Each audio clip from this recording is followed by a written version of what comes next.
সম্মানিত বন্ধুগণ, আসসালামু আলাইকুম।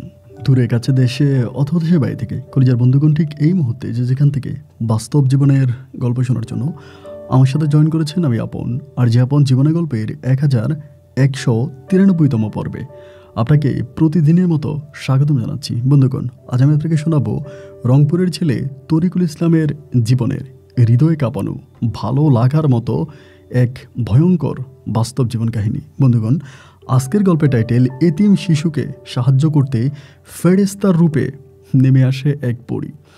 এই গল্পটা রংপুরের প্রত্যন্ত এলাকার এক নিম্নবিত্ত এতিম ছেলের করুণ বাস্তব জীবনের গল্প।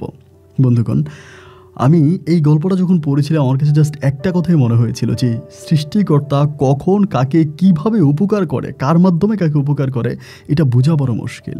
তাই সমস্ত বিপদ আপদে আল্লাহ তাআলার উপরে, সৃষ্টিকর্তার উপরে বিশ্বাস রাখা উচিত যে তিনি আমাকে সব বিপদ থেকে রক্ষা করবে। আর এই বিশ্বাস যদি মহান রাব্বুল আলামিনের উপরে রাখা যায় তবে আপনি সব বিপদ থেকেই রক্ষা পাবেন। এই গল্পটাই তার জ্বলন্ত প্রমাণ। আমি সবাইকে অনুরোধ করব শুরু থেকে শেষ পর্যন্ত তরিকুল ইসলামের জীবনের এই বাস্তব গল্পটা আপনারা প্রত্যেকে আমার মুখে শুনবেন এবং তরিকুল ইসলামকে আপনার মতো করে একটা মন্তব্য কমেন্ট বক্সে লিখবেন। ধন্যবাদ সবাইকে। সুপ্রিয় বন্ধুগণ, আসসালামু আলাইকুম। আমার নাম মোহাম্মদ তরিকুল ইসলাম, আমার বাড়ি রংপুর। বন্ধুরা, আমি আমার জীবনের গল্পটা শুরু করার শুরুতে আপনাদেরকে আমার পরিবারের বিষয়ে জানিয়ে রাখি। আমার পরিবারে আমি আছি, আমার বাবা আছে, মা আছে, রয়েছে আমার দাদা দাদি সহ আমার একজন জেঠু আর দুজন কাকা।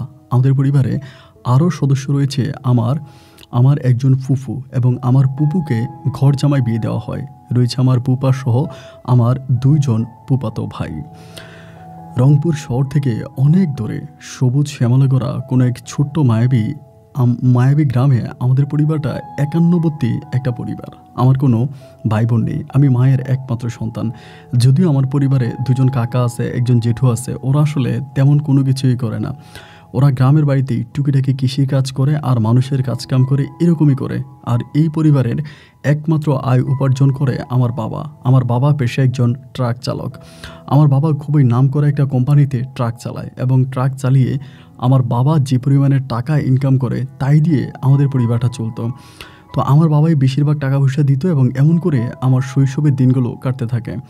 আমার যেহেতু ভাই বোন ছিল না, সেজন্য আমার মা আমাকে অনেক বেশি আদর করে এবং অনেক আদর করে যত্ন করে। ছোটোবেলা থেকে আমার মায়ের ইচ্ছা ছিল যে সে আমাকে অনেক দূর পর্যন্ত